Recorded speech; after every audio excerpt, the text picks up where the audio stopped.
साथियों नमस्कार, भारत चक्र न्यूज में आपका स्वागत है। मैं हूं आपके साथ राजेश शर्मा।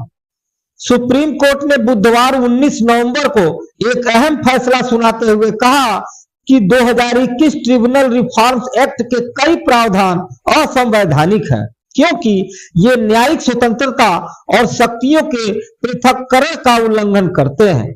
एक रिपोर्ट के मुताबिक कोर्ट ने याद दिलाया कि ये उन धाराओं के थोड़े बदले हुए संस्करण ही हैं जिनकी उनसे पहले की ही तरह जांच की जा चुकी है और उन्हें अमान्य कर दिया गया है।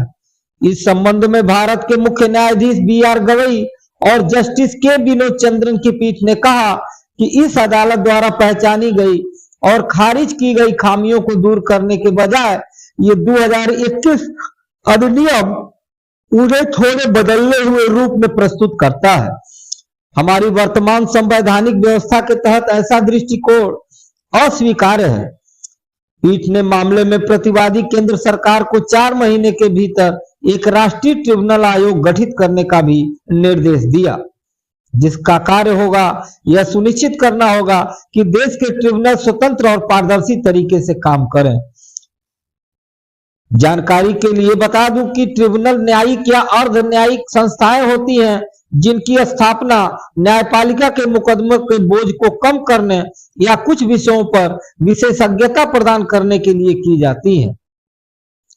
18 नवंबर का आदेश मद्रास बार एसोसिएशन द्वारा 2021 के कानून को इस आधार पर चुनौती देने वाली याचिका पर आया कि इनमें उन प्रावधानों को फिर से शामिल किया गया है जिन्हें अदालत ने पहले ही खारिज कर दिया था, जिसमें ट्रिब्यूनल सुधार अध्यादेश के खिलाफ एक चुनौती पर सुनवाई भी शामिल है, जिसे अधिनियम पारित होने से पहले प्रख्यापित किया गया था। इस अधिनियम के तहत जिन प्रावधानों को चुनौती दी गई है उनमें ट्रिब्यूनलों के सदस्यों और अध्यक्षों की आयु कम से कम 50 वर्ष होना और सदस्यों और अध्यक्षों का कार्यकाल 4 वर्ष तक सीमित करना है। ट्रिब्यूनलों के लिए खोज और चयन समितियों द्वारा प्रत्येक रिक्ति के लिए सरकार को केवल एक के बजाय 2 नामों की सिफारिश करना और सदस्यों और अध्यक्षों के भत्तों और लाभों को समान वेतन स्तर वाले सिविल सेवकों के समान बनाना शामिल है। पीठ ने कहा इन प्रावधानों का न्यायिक परीक्षण किया जा चुका है और उन्हें रद्द किया जा चुका है और स्पष्ट रूप से इन्हें मनमाना और न्यायिक स्वतंत्रता को नष्ट करने वाला माना गया है। पीठ ने आगे कहा इन्हें किसी भी तरह से लागू करना अंतर्निहित संवैधानिक कमियों को दूर किए बिना बाध्यकारी न्यायिक निर्देशों को निष्प्रभावी करने का प्रयास है, जिससे संवैधानिक सर्वोच्चता के सिद्धांत का उल्लंघन होता है। अपनी दलीलों में केंद्र सरकार ने तर्क दिया कि न्यायपालिका विधायिका को विशिष्ट कानून बनाने या किसी विशेष तरीके से ऐसा करने के लिए बाध्य नहीं कर सकती। अटॉर्नी जनरल का कहना था इस प्रकार विधायिका के नीति निर्माण क्षेत्र में दखल देने वाले न्यायिक निर्देशों का पालन न करने पर अवमानना का मामला नहीं बनता, क्योंकि नियम बनाने का अधिकार कार्यपालिका और संसद के पास है।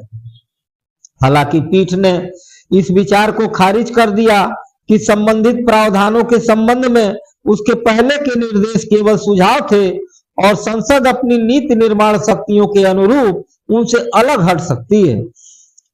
न्यायालय ने कहा कि शक्तियों का पृथक्करण और न्यायिक स्वतंत्रता न्याय संगत संवैधानिक सिद्धांत है और ऐसे मामले हैं जिनमें न्यायालय आर्थिक या वाणिज्यिक विधिनियम की तरह नीति को स्थगित नहीं कर सकता। न्यायालय ने इस तथ्य पर नकारात्मक रुख अपनाया कि इन प्रावधानों पर पहले भी फैसला सुनाए जाने के बावजूद उसे इस मामले की सुनवाई करनी पड़ी।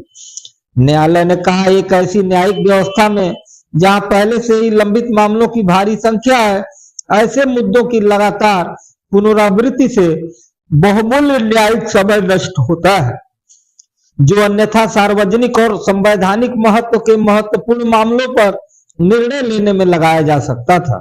गौरतलब है कि यह एक ऐसा मामला है जिसमें मुख्य न्यायाधीश ने सरकार को अपनी पीठ से बचने की कोशिश करने के लिए 2 बार फटकार लगाई थी। इससे पहले सुप्रीम कोर्ट ने 3 नवंबर को केंद्र सरकार के कड़ी फटकार लगाते हुए कहा था कि सरकार इस बेंच से बचने के लिए तरकीबें अपना रही है। पीठ ने यह भी कहा था कि इन मामलों में कार्यवाही 2021 से लंबित थी, लेकिन केंद्र सरकार ने अचानक 1 नवंबर को ही इन याचिकाओं को 5 जजों की संविधान पीठ को भेजने का आवेदन दायर कर दिया। ऐसे में अदालत ने आश्चर्य जताते हुए कहा था, केंद्र सरकार ऐसा रुख अपना रही है, हमें इस तरह की रणनीति केंद्र सरकार द्वारा अपनाने की उम्मीद नहीं थी। आज की खबरों में बस इतना ही। कल फिर मिलते हैं देश दुनिया की बड़ी खबरों के साथ। आप देखते रहिए भारत चक्र न्यूज। नमस्कार, जय।